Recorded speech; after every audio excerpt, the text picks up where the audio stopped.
Good Sunday morning, everyone, and welcome into today's daily Bible reading for Sunday, September the 18th. Today we are reading together from Revelation chapter 5. Revelation chapter 5. We are in this little section, this two-chapter section, which is focusing on really laying a foundation for the way the rest of the text needs to be read. It is laying down for us the lenses through which we need to understand what is being written from this point on. And it is based upon a text that we're going to look at today. Specifically, the verse is the end of verse 13 here of chapter 5 is going to really establish very firmly for us that foundational understanding of what is behind everything else that is taking place within this text. So let's go ahead and read here in Revelation chapter 5. We'll put the text up on the screen for us, and we will get to reading here in just a second. Remember, again, yesterday we read from chapter 4. Chapter 4 focuses on the one who is seated on the throne, which I believe is referring to Yahweh, God the Father. And here he is depicted in these brilliant terms, and these brilliant terms lead to the response of those that are gathered around the heavenly beings and the 24 elders, and how they are offering up to the Yahweh on the throne ceaseless praise. But we're going to recognize here as we begin reading chapter 5, is not the only character. We'll refer to it as that. The only character here within this particular scene. There is someone else who is present. We're going to recognize that someone else who is present is going to receive the exact same type of response from those who are gathered. So let's read here in Revelation chapter 5, and verse number 1.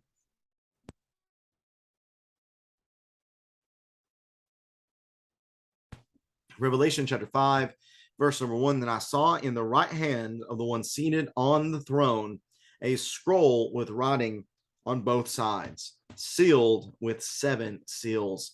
I also saw a mighty angel proclaiming with a loud voice, "Who is worthy to open the scroll and break its seals?" But no one in heaven or on earth or under the earth was able to open the scroll or even to look in it. I wept and wept because no one was found worthy to open the scroll or even to look in it. Then one of the elders said to me, "Do not weep. Look, a lion from the tribe of Judah, the root of David, has conquered so that he is able to open the scroll and its 7 seals." Then I looked, and I saw one like a slaughtered lamb standing in the midst of the throne, and the 4 living creatures, and among the elders he had 7 horns and 7 eyes, which are the 7 spirits of God sent into all the earth. He went and took the scroll out of the hand of the one seated on the throne.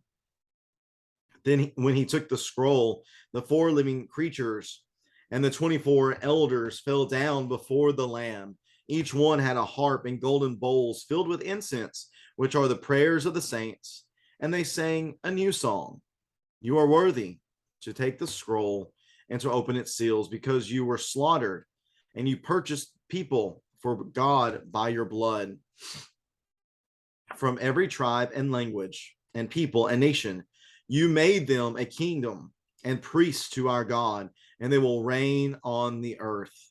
Then I looked and heard the voice of many angels around the throne, and also of the living creatures and of the elders. Their number was countless thousands, plus thousands of thousands. And they said with a loud voice, "Worthy is the Lamb who is slaughtered to receive power and riches and wisdom and strength and honor and glory and blessing." I heard every creature in heaven, on earth, under the earth, on the sea, and everything in them say, "Blessing and honor and glory and power be to the one seated on the throne." That's chapter 4. And here in chapter 5, and to the Lamb forever and ever. The 4 living creatures said, "Amen." And the elders fell down and worshiped. And that is Revelation chapter 5. It is this portion of verse 13 right here that I want us to focus on, because I think this right here is really the overwhelming focal point of these 2 particular chapters together. It is to show that these 2 individuals, the one sitting on the throne and the Lamb, They are the ones who are worthy of these things: blessing, honor, glory, and power. They are worthy of that. Now, of course, you think about it from the perspective of the individual in chapter 5, and you recognize, well, obviously, do you not see the way this individual is described?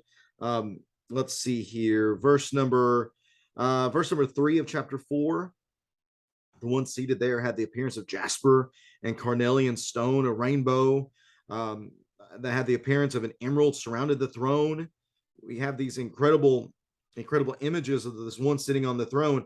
And yet, once we turn in chapter 5, we're thinking, okay, well, it's going to be someone obviously just as brilliant and glorious. And we're given the description to begin with.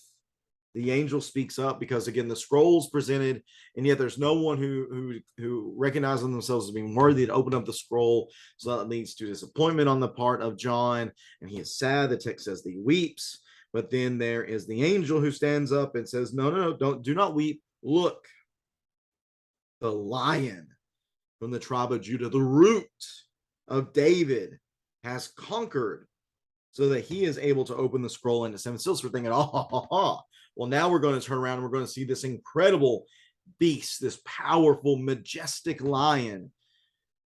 And instead of what he hears and imagines, but just by what he hears, what he actually sees is very much contrasted.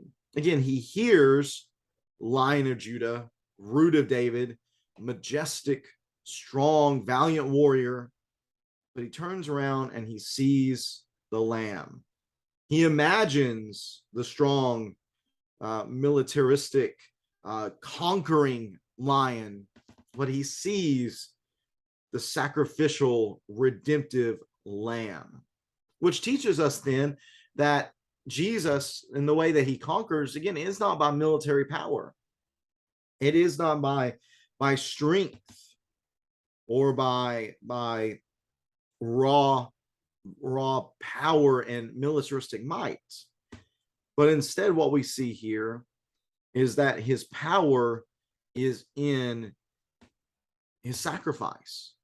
That there is power in the sacrifice of Jesus. There is power in his death. Quoting again from Gorman, he says, the Lamb's power, his conquering, has been manifested not in the raw power associated with a lion, but in the power of faithlessness, but in the power of faithfulness to death, meaning being faithful to God to the point of death, a violent death that resulted in the ransoming or redeeming a royal and priestly people for God. Now, why would this at all encourage those who are receiving this letter? Well, it shows where the true power is. The true power, again, isn't in being the strongest military, because John is writing to a people who are suffering right now, and they truly don't have any power really to stand up and overcome through a militaristic effort. And he shows here that even the one whom they serve, the one who reminds you is worthy of blessing, honor, glory, and power, the Lamb, who is worthy to receive these things forever and ever, he did not conquer as a lion, but as the sacrificial lamb. And that is, again, those are the lenses through which we need to read this. We need to read this text with the understanding that it is by his sacrifice that there could be a redeemed people. Now, that does not mean that he is not going to fight for his people. Again, what we're going to be reading here in Revelation, it is a true battle. It is a war that is going on between forces of good and evil. And I can't wait to get to the end, towards the end, whenever we see the victorious Jesus riding. But we're going to see how these images right here, how they're going to play into the way that we read this text moving on forward. So keep this in mind. Keep this in mind, that the Father Yahweh and the Son Jesus, that they are worthy of all glory. The 7 spirits are mentioned as well. They are worthy again of all blessing, honor, glory, and power. And they are going to use those things to bless their people and to strengthen their people as they go throughout the struggle that this book is going to detail, which we're going to get into tomorrow. There we start reading about the scrolls. Again, there's going to be a lot of imagery here, so don't get crazy carried away. I want to do plenty of reading to try to gain a grasp on what is going on here. That way I can relay that as easily as possible to us and give us, again, just something to think about throughout this text. Again, we are not nitpicking this text. We are not dissecting this text to levels beyond scientific. We're not doing that. We just want to be encouraged. And today we're encouraged by the reality that Jesus has conquered through his sacrifice. He didn't need an army. He could have called the angels, but he didn't. Instead, he conquered death through giving himself to death, so that it was God's power then that could resurrect him and bring him to life and put him on the throne from which he now reigns. So we'll be looking to continue to look through Revelation tomorrow. We'll be in chapter 6, beginning tomorrow, Monday, the 19th. But thanks so much for tuning into this reading. Hope you have a great rest of your Sunday. Looking forward to being with everyone here in just a little while as we gather for our Bible studies and our worship assembly. I'm looking forward to studying together with you in the assembly from 1 John chapter 5. We'll be doing a little bit of backtracking from our last study, picking up in chapter 5 and verse number 1, and focusing appropriately, I think, given the text that we are studying this morning and just this text in general of Revelation, we'll be considering what that text says about the one who is able to conquer the world. Who is the one who can conquer the world? We're going to think about that today in our lesson. Thanks so much again for tuning in. Have a great Sunday, everyone. Take care. God bless.